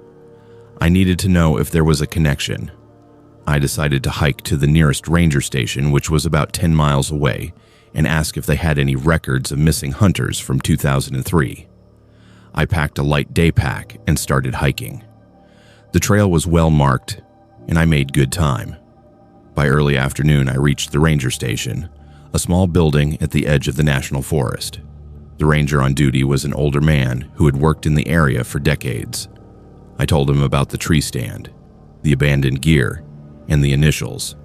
I asked if he remembered anyone going missing in that area in 2003. His expression changed immediately. He asked me to describe the exact location. I showed him on a map. He studied it for a moment, then nodded slowly. He said the name DK likely referred to Daniel Kimball, a 29-year-old bow hunter who had disappeared in the Umpqua National Forest in October of 2003. Daniel had gone on a solo hunting trip and never returned. His vehicle was found at a trailhead, but despite extensive search efforts, no trace of him was ever found. The case remained open as a missing person investigation, but after 12 years, with no new evidence, it was essentially cold. I told the ranger about hearing my name called throughout the night. He listened carefully, his expression unreadable. When I finished, he was quiet for a long moment. Then he said something that made my skin crawl. He said other hunters and hikers had reported similar experiences in that area over the years. Hearing voices calling their names, feeling watched, finding personal items that did not belong to them. Most people dismissed it as imagination or wilderness paranoia, but the reports had been consistent enough that some rangers believed something unusual was happening in that part of the forest. He suggested I not return to that camp. He said the area had a reputation among locals, and the people who spent time there often had unsettling experiences. He did not offer an explanation for what might be causing it, but he made it clear that he took my report seriously. I thanked him and started hiking back toward the trailhead where I had parked my vehicle. I did not return to my camp. I abandoned my tent, my gear, everything I had left there. I just wanted to get out of that forest. The hike back to the trailhead took several hours, and I did not stop until I reached my truck. I threw my day pack in the back, got in, and drove away without looking back. A week later, I contacted the sheriff's office and filed a report about what I had found. I provided GPS coordinates for the tree stand and the abandoned items. I mentioned Daniel Kimball's name and suggested they might want to send a team to recover the gear as potential evidence. A deputy called me back a few days later and said they had sent investigators to the location. They found the tree stand with the initials DK 2003, but they found no other items. No knife, no compass, no water bottle. Everything I had seen had vanished, just like my tent and gear. The deputy asked if I was certain about what I had seen. I showed him photos I had taken on my phone. The images showed the tree stand, the initials, and some of the scattered items. He confirmed the tree stand matched descriptions from the original search for Daniel Kimball in 2003, but he had no explanation for why the other items had disappeared. I have not been back to the Umpqua National Forest. I have not hunted alone since. The experience fundamentally changed how I view the wilderness. I used to see it as a place of peace and solitude. Now I see it as a place that holds secrets, some of which are not meant to be uncovered. Daniel Kimball went into those woods in 2003 and never came out. His tree stand still stands, marked with his initials, a memorial to a man who vanished without explanation. And something in those woods knows the names of the people who passed through. It calls to them in the darkness. It circles their camps. It watches from the shadows. I do not know what it is. I do not have an explanation that makes sense. All I know is that I heard my name whispered in the forest over and over throughout that long October night. And I know that I am not the first person to experience it, and I will not be the last. The wilderness is vast and ancient. It has witnessed countless lives and countless deaths, and sometimes I believe it remembers. It holds on to the echoes of those who came before, those who never left, those who became part of the forest itself. Daniel Kimball is out there somewhere, in the Umpqua National Forest, his story unfinished, his fate unknown. And when you camp near his tree stand, when you sleep in the place where he once hunted, something calls out, something that knows who you are, something that wants you to know you are not alone. I've been hunting in Oregon for 15 years. During that time, I have encountered bears, cougars, and even aggressive elk during the rut. I have navigated through blizzards, crossed swollen rivers, and survived equipment failures in remote locations. I thought I had experienced every challenge the wilderness could throw at me. But in November of 2022, while rifle hunting near the Columbia River Gorge with my cousin, I learned that the greatest danger in the backcountry is not the environment or the wildlife. It is other people. My cousin Jake and I had planned this hunting trip for months. We both drew deer tags for a unit in the Columbia River Gorge, an area known for steep terrain, dense forests, and challenging hunting conditions. The weather forecast called for cold temperatures and possible snow, which we welcomed. Cold weather meant deer would be more active during daylight hours. We packed for a 4-day trip, bringing enough gear to camp comfortably and enough food to stay energized. We arrived at the trailhead on a Thursday morning in mid-November. There were 2 other vehicles in the parking area, which was typical for a weekday during rifle season. We signed the trail register, shouldered our packs, and started hiking. Our plan was to hike about 7 miles into the backcountry and set up a base camp in a location Jake had scouted earlier in the fall. From there, we would hunt different drainages each day, covering as much ground as possible. The hike in was strenuous but familiar. We had both hunted this area before and knew the terrain. By early afternoon, we reached our planned camping location, a small bench on the side of a ridge with good visibility and access to water. We set up our tents, organized our gear, and spent the rest of the afternoon glassing the surrounding hillsides. We saw several deer, including a few bucks, which was encouraging. As darkness fell, we cooked dinner and discussed our strategy for the next morning. The following day, we woke before dawn and split up. Jake headed north toward a series of clear cuts that deer like to feed in during the early morning. I headed south toward a drainage that looked promising. We agreed to stay in radio contact and meet back at camp by mid-afternoon. I spent the morning moving slowly through the timber, pausing frequently to glass and listen. I saw several does, but no bucks. By late morning, I decided to work my way back toward camp and try a different area in the afternoon. I was about 2 miles from camp when I heard someone calling for help. The voice was male, strained, coming from somewhere off the trail. My first instinct was to respond. Someone might be injured. I moved toward the sound, calling out to let them know I was coming. The voice called again, guiding me through the dense forest. After about 100 yards, I found him. He was a man in his 30s, wearing hunting clothes, sitting on the ground with his back against a tree. His face was pale and covered in sweat.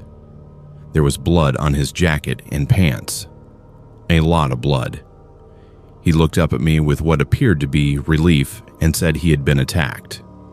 He said a bear had charged him and knocked him down, that he had injured his leg and could not walk. He asked me to help him get back to the trail. I knelt down to assess his injuries, but something felt wrong. The blood on his clothes was not concentrated in any particular area. It was smeared, almost like it had been applied rather than resulted from a wound. His pants were torn, but I could not see any obvious injury to his leg. When I asked him where he was hurt, he hesitated, then pointed vaguely to his thigh. I asked if I could examine the wound. He said no, that it was too painful to touch. I pulled out my radio to call Jake and let him know I had found an injured hunter and might need help getting him out. That was when the man's demeanor changed. He grabbed my wrist and told me not to call anyone. His grip was strong, too strong for someone who was supposedly injured. His eyes were no longer showing relief. They were showing something else: calculation, aggression. I pulled my hand back and stood up, taking a step away from him. I told him I needed to get help, that if he was injured, he needed medical attention. He stood up easily, without any sign of pain or difficulty. The supposed leg injury was gone. He was completely mobile. That was when I knew I had walked into a trap. He took a step toward me and told me to give him my pack. He said if I cooperated, he would let me leave. If I resisted, things would get difficult. I could see the intent in his eyes. This was not a panicked person making a desperate decision. This was someone who had done this before, someone who had planned this, someone who knew how to use the isolation of the wilderness to his advantage. I told him I would give him my pack, but that I needed to take my wallet and keys first. He agreed. I slowly removed my pack and set it on the ground, making a show of reaching for the top pocket. But instead of opening the pocket, I grabbed my bear spray from the side holster and sprayed directly at his face. He screamed and stumbled backward, his hands going to his eyes. I did not wait to see what happened next. I ran. I crashed through the underbrush, running as fast as I could in the direction I thought the trail was. Behind me, I could hear him yelling, cursing, crashing through the forest. I kept running, not looking back, focused entirely on putting distance between us. After what felt like forever, but was probably only a few minutes, I heard another voice. Someone else was yelling. The words were muffled, but the tone was clear. Whoever had just joined the situation was not happy about something. I kept running until I found the trail.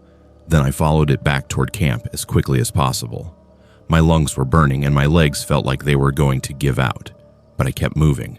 When I finally reached camp, Jake was there, looking worried. I told him everything that had happened.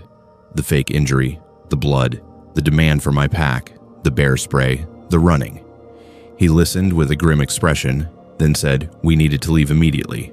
We packed our gear in under 15 minutes and started hiking back toward the trailhead. We moved quickly, staying alert, checking behind us frequently. About halfway back, we saw something that made us stop. There was a man lying on the trail ahead of us. He was on his side, motionless, his hands bound behind his back with what looked like rope or cord. We approached cautiously, our rifles ready. As we got closer, I recognized the hunting clothes. It was another hunter, different from the man who had tried to rob me. The man was conscious but dazed. There was blood on his face from what looked like a head wound. Jake untied his hands while I kept watch. The man said he had been hiking when someone had hit him from behind. When he woke up, his pack was gone and his hands were tied. He said there had been at least 2 people, maybe more, working together. They had taken everything: his pack, his rifle, his phone, his wallet. We helped him to his feet and told him what had happened to me. He confirmed that one of the men matched the description of the person who had tried to rob me. We decided to stick together and get to the trailhead as quickly as possible. The 3 of us hiked together, moving fast, staying in constant communication. When we reached the trailhead, we found that the man's vehicle had been broken into. The window was smashed, and his registration and insurance paperwork had been stolen. We drove to the nearest sheriff's office and reported everything.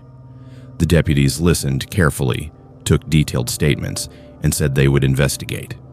They mentioned that there had been other reports of robberies and assaults in remote areas of the Columbia River Gorge over the past few months. They said a task force was working on identifying the suspects, but so far no arrests had been made. 3 weeks later, I received a call from a detective. He said they had arrested 2 men in connection with the series of robberies and assaults targeting hunters and hikers in remote areas of Oregon and Washington. The men had been using the fake injury tactic to lure victims off trails, then robbing them, and in some cases, assaulting them. One of the suspects matched the description of the man I had encountered. The detective said my use of bear spray had likely prevented a more serious outcome, and that my report had provided crucial information that helped identify the suspects. He also said they had found evidence linking the suspects to multiple incidents, including the assault on the hunter Jake and I had found on the trail. Some victims had been seriously injured. Others had been left tied up in remote locations where they might not have been found for days. The detective thanked me for reporting the incident and said that both suspects were being held without bail pending trial. That experience changed how I approach hunting in remote areas. I am more cautious now about responding to calls for help. I pay closer attention to details that do not add up. I trust my instincts when something feels wrong, and I carry bear spray in a location where I can access it immediately, not buried in my pack. The wilderness attracts all kinds of people. Most are there for legitimate reasons: hunting, hiking, camping, enjoying nature. But some are there because the isolation provides opportunities for crime. They know that in remote areas, victims are vulnerable, help is far away, and evidence can disappear. They use tactics designed to exploit people's natural instinct to help someone in distress. What happened to me was not random. It was calculated. The fake blood, the fabricated story, the location chosen specifically to be far from the trail where no one else would hear or see what happened. These were the tactics of someone who had done this before, someone who had refined their approach, someone who saw hunters as easy targets carrying valuable gear. I was lucky. I recognized the trap before it was too late. I had bear spray accessible. I was able to escape, but not everyone has been so fortunate. The detective told me that some victims had been robbed of thousands of dollars worth of gear. Others had been injured seriously enough to require hospitalization, and some had been left in situations where they might have died from exposure if they had not been found in time. The two men who were arrested are facing multiple charges across several jurisdictions. The investigation is ongoing, and authorities believe there may be additional victims who have not yet come forward. I testified at the preliminary hearing, identifying the man who had tried to rob me. He showed no remorse, no emotion, nothing. To him, I was just another mark who got away. I still hunt in Oregon. I still venture into remote areas. But I am not naive anymore.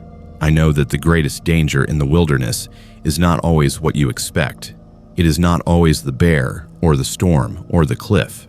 Sometimes it is another human being who has chosen to use the isolation of the backcountry as a hunting ground of a different kind. And that is something every hunter needs to remember when they step into the wild. My husband and I have been hunting together for 12 years. We met on a hunting trip in eastern Oregon and bonded over our shared love of the outdoors. Over the years, we have hunted elk, deer, and bear across most of the state, always preferring the solitude of backcountry locations over the crowded areas near roads. In October of 2023, we planned what we thought would be a routine deer hunting trip to the Deschutes National Forest in Central Oregon. Neither of us anticipated what we would encounter, or how quickly a normal hunting trip could turn into something we still cannot fully explain. We arrived at the trailhead on a Friday afternoon in mid-October. The weather was perfect: clear skies, cool temperatures, and a forecast that called for stable conditions throughout the weekend. We had hunted this area twice before and knew the terrain well. Our plan was to hike about 5 miles to a location where we had seen good deer activity during previous seasons, set up camp, and hunt Saturday and Sunday before hiking out Monday morning. The hike in was uneventful. We made good time and reached our planned camping location by early evening. As we were unloading our packs and selecting a spot for our tent, my husband noticed something unusual. There was already a camp set up about 100 yards from where we were standing. We could see a tent, a tarp stretched between trees, and a fire ring with smoke rising from it. Someone was there ahead of us. This was not uncommon. The Deschutes National Forest is popular with hunters and hikers, and we had shared camping areas before. We decided to walk over and introduce ourselves, following standard backcountry etiquette. As we approached, we could see the camp more clearly. The fire was burning, with fresh wood stacked nearby. There was a camp stove set up on a table made from logs. Food was laid out on the table: bread, cheese, canned goods, an open jar of peanut butter with a knife stuck in it. 2 camp chairs sat near the fire. Everything looked occupied and active, as if the campers had just stepped away for a moment. We called out. No response. We called again, louder. Still nothing. We waited for several minutes, expecting someone to emerge from the tent or return from the forest, but no one came. The fire continued burning. The food sat untouched on the table. The camp remained empty, My husband suggested we check the tent to make sure no one was injured inside. We approached cautiously and called out again before unzipping the entrance. The tent was empty. 2 sleeping bags lay on top of sleeping pads. Personal items were scattered inside. A backpack, clothing, a book, a headlamp, hunting licenses displayed in plastic sleeves. Everything you would expect from an active hunting camp, but no people. We backed away from the tent, both of us feeling increasingly uneasy. My husband checked the area around the camp, looking for footprints or any indication of where the occupants might have gone. He found tracks leading away from the camp toward a nearby creek, but they were not fresh. The leaves and pine needles in the tracks showed they had been made hours earlier, possibly that morning. We returned to our original plan to set up our own camp. We chose a location about 200 yards from the abandoned site, far enough to give space, but close enough that we could keep an eye on it. As we were setting up our tent, my husband made a comment that has stuck with me. He said the burning fire bothered him. Someone had added wood to that fire recently, within the last hour. Wood does not burn for hours without being tended. Someone had been at that camp very recently, maybe even while we were hiking toward it. We finished setting up and cooked dinner. As darkness fell, we could still see the glow of the other campfire through the trees. We discussed what we should do. Should we report the abandoned camp? Should we investigate further? In the end, we decided to wait until morning. Maybe the campers had gone for an evening hunt and would return after dark.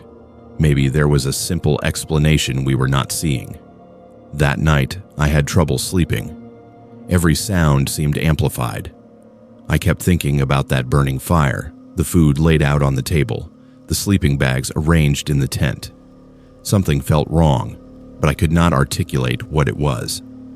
Around 2 a.m, I heard footsteps. Someone was walking near our camp, crunching through leaves and snapping small branches. I woke my husband, and we both lay there listening. The footsteps circled our tent slowly, deliberately, staying maybe 30 feet away. They did not sound like an animal. The rhythm was too steady, too bipedal. My husband grabbed his flashlight and unzipped the tent. He shone the light toward the sound. Nothing. The footsteps stopped. The forest went silent. We waited for what felt like an eternity, scanning the darkness with our flashlights, looking for any sign of movement. We saw nothing. After about 20 minutes, we crawled back into our sleeping bags, but neither of us slept for the rest of the night.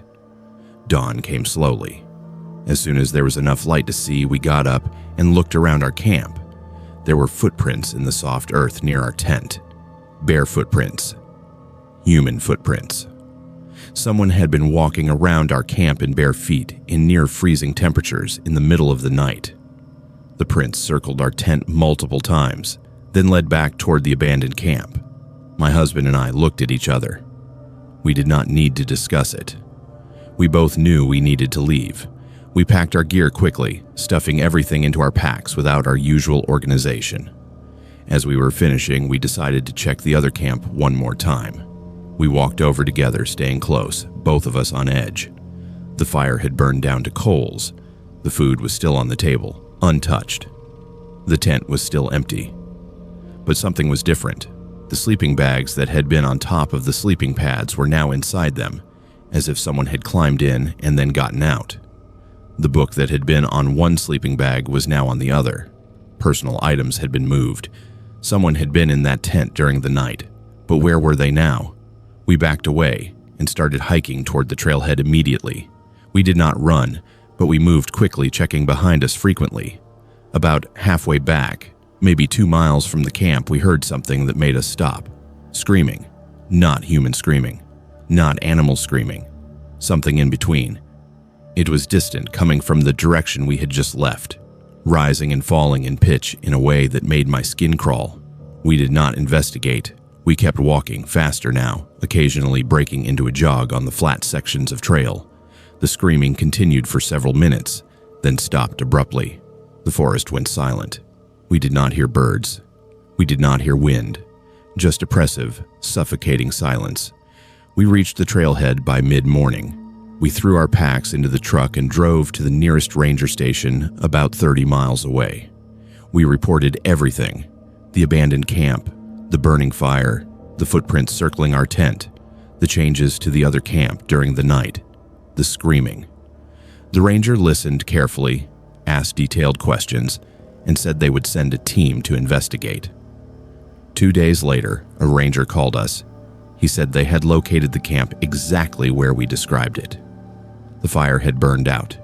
The food was gone. The tent was empty. They found no sleeping bags, no personal items, no evidence that anyone had been there. The entire camp had been stripped clean. They searched the surrounding area for several miles, but found no sign of the campers and no explanation for what we had experienced. We asked about the footprints we had seen circling our tent. The rangers said they had found prints near where we described setting up, but they could not determine how old they were or who made them. He suggested that maybe we had encountered squatters or transients who were using the forest for illegal activities and did not want to be seen. He said it was not uncommon for people to set up camps in remote locations and abandon them quickly when other people arrived. That explanation did not satisfy us. Transients do not walk around in bare feet in freezing temperatures. They do not circle camps in the middle of the night. They do not make sounds that are neither human nor animal. And they do not strip an entire camp of all evidence within a 24-hour period. My husband and I have discussed that experience many times. We have tried to rationalize it, to find an explanation that makes sense. But we keep coming back to the same questions. Who was at that camp? Where did they go? Why did they circle our tent in bare feet? What made that screaming sound? And how did an entire camp worth of gear disappear in less than a day? We have not returned to the Deschutes National Forest. We have not hunted in that area again. The experience fundamentally changed how we view backcountry camping. We used to feel safe in the wilderness, protected by our knowledge and experience. Now we know that there are things in the forest we do not understand, situations that defy logical explanation, encounters that leave more questions than answers. I think about that camp often, the burning fire with fresh wood, the food laid out as if someone was about to eat, the sleeping bags arranged as if someone had just woken up. All the signs of an active, occupied camp with no people present. And I think about those bare footprints circling our tent. The deliberate pattern, the patient observation of whoever was watching us in the darkness. The wilderness is not empty. It is not neutral. It is occupied by people and things that do not always reveal themselves, that operate according to rules we do not understand, that leave evidence of their presence in ways that unsettle rather than clarify. What my husband and I encountered in the Deschutes National Forest was something that should not have been possible, something that challenges everything we thought we knew about backcountry camping and wilderness safety. The ranger's explanation about transients felt inadequate, like he was grasping for a rational answer to something that had no rational explanation. But what else could he say? That the forest harbors mysteries that law enforcement and search teams cannot solve. That sometimes people encounter situations that defy all logic and leave no evidence that can be investigated. We were lucky. We recognized the danger signs early enough to leave before something worse happened. But I know others have not been so fortunate. I know there are people who have had similar experiences and never reported them because they knew no one would believe them. And I know there are people who went into the wilderness and never came back. Their stories untold, their fates unknown. The Deschutes National Forest is vast, millions of acres of remote terrain where a person could vanish without a trace. And somewhere in that wilderness is the answer to what we encountered. Somewhere there is an explanation for the abandoned camp, the bare footprints, the screaming in the forest. But I do not think we will ever know what it is. Some mysteries are meant to remain unsolved. Some questions are better left unasked. And some places in the wilderness should simply be avoided.